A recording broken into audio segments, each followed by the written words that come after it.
Assalamu alaikum class. Here we are going to learn exercise 4.1 application of derivative analysis of function part 1. In this case we will discuss about increasing, decreasing and concavity of some functions. So increasing and decreasing functions.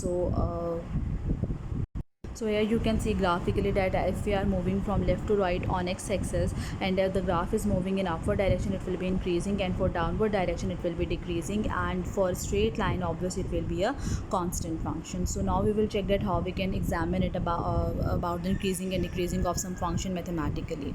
So mathematically, if we are moving from left to right on x-axis, that is we are increasing the values of x, and upward means the values of y are also increasing, because we know if this point is 0, this will be 1, 2, 3 and so on. So if we are increasing x and y is also increasing, the function is increasing. And for increasing values of x but the y is getting decreasing, it means the function is decreasing. So for same relation it will be increasing, for opposite relation of the elements and images it will be decreasing function.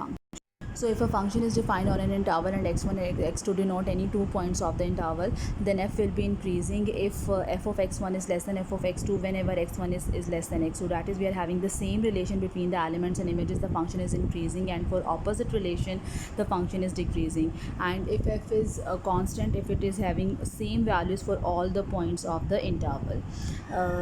Next we have a first derivative test for increasing and decreasing behavior of the function. So you can see that the first derivative represents the slope of the tangent line, and if we are talking about the increasing function, you can see the tangent lines are moving in all the tangent lines are upward lines, that is the positive slopes, and for decreasing one, all the tangent lines will be the downward lines, that is negative slopes, and for horizontal line we know the slope is always 0. So the first derivative test says that if a function is continuous on the closed interval AB and obviously differentiable on the open interval AB, then it will be decreasing if the slopes are positive or the first derivative is positive on the open interval AB, and the function is decreasing if the slopes are negative, that is the first derivative is negative on the open interval AB, and for zero derivative it is going to be constant function.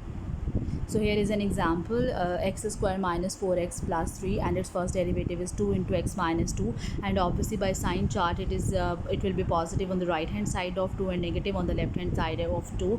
First derivative is positive on the interval 2 to infinity, so it is increasing on this interval, and first derivative is negative on minus infinity to 2, so it means the function is decreasing on this interval.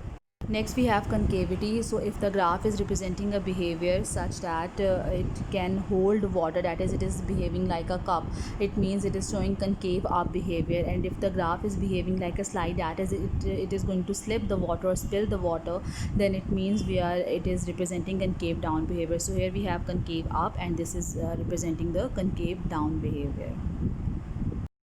The function or the graph will represent concave up behavior if its first derivative is increasing, and it will show concave down if its second derivative is decreasing, first derivative is decreasing. Now if I apply the first derivative test on this function, so this function will be increasing if its derivative is positive. So its derivative will be obviously the second order derivative of the function f of x. So if second derivative is positive, the function is concave up, and if the second derivative is negative, the function will show the concave down behavior. For example, the function is x square minus 4x plus 3, and its second derivative is 2, that is positive, so it will be concave up on the whole interval. Next we have inflection point. So inflection point is the point where the graph changes its concavity, that is it shifts from concave up to concave down, or it shifts from concave down to concave up. So the point where it changes its concavity is named as inflection point. We know for concave up the second derivative must be positive, and for concave down the second derivative must be negative. So it means at this point the second derivative must be 0, so that it changes its sign about its left hand side and right hand side. That's why inflection point is the point where the second derivative is getting 0. So second derivative 0 is representing the inflection point. So in the exercise we have to find out the intervals on which f is increasing, decreasing, concave up, concave down, and we have to find out the x coordinate of all inflection points as well. So here we have question number 16, f of x is equal to 5 minus 4x minus x square. Its first derivative is minus 2 into 2 plus x. So if I draw the sign chart for 2 plus x only, it will be 0 and minus 2, and x coefficient is positive, it means it will be positive on right hand side and negative on left hand side. side. Now the first derivative is minus 2 into 2 plus x. So this negative sign is going to change the expressions, that it is going to be negative on this side and positive on this side. So here is the final sign chart for the first derivative, and it is positive on minus infinity to minus 2. It means the function is increasing on this interval, and negative on the interval minus 2 to infinity, so the function is decreasing on this interval. Now for concavity we have to check the second derivative, and it is minus 2. It means it is concave down over the whole interval, and clearly the second derivative is not 0, or it is not changing its concavity, so there is no inflection point for this function. Next we have question number 22. F of x is equal to x over x square plus 2. So by applying the quotient rule, we get the first derivative to be 2 minus x square over x square plus 2 whole square. So being whole square, this expression will not change the sign of the first derivative, so it will only depend on 2 minus x square. So its factorization is like 2 minus square root of 2 minus x into square root of 2 plus x, and it is getting 0 on negative times square root of 2 on square root of 2, and here is the final sign chart for this: negative, positive, negative. So it means the function is increasing where the first derivative is positive, that is on minus 2 square root of 2 to square root of 2, and decreasing where the first derivative is negative, that is we are having two intervals for having the decreasing behavior: minus infinity to minus square root of 2, and then square root of 2 to infinity. That is, the function will be increasing in between of these points, and at these intervals it will be decreasing function. Then for concavity we are going to find out the second derivative, and again we have to apply the quotient rule on it. So we can find out the second derivative, and here is the second derivative with the help of quotient rule, which is getting 2x over x square minus 6 over x square plus 2 whole cube. So again this will not change the sign because we are having x square, so it will be positive overall. So we are just going to draw the sign chart with the help of these two expression, x and x square minus 6. So here is the final sign chart for this: negative, positive, negative, and positive. So with the help of this we will discuss about the concavity. So where the second derivative is positive, the function will represent the concave up behavior, that is in these two intervals: minus 6 to 0, square root of 6 to 0, and square root of 6 to positive infinity. It will be concave up.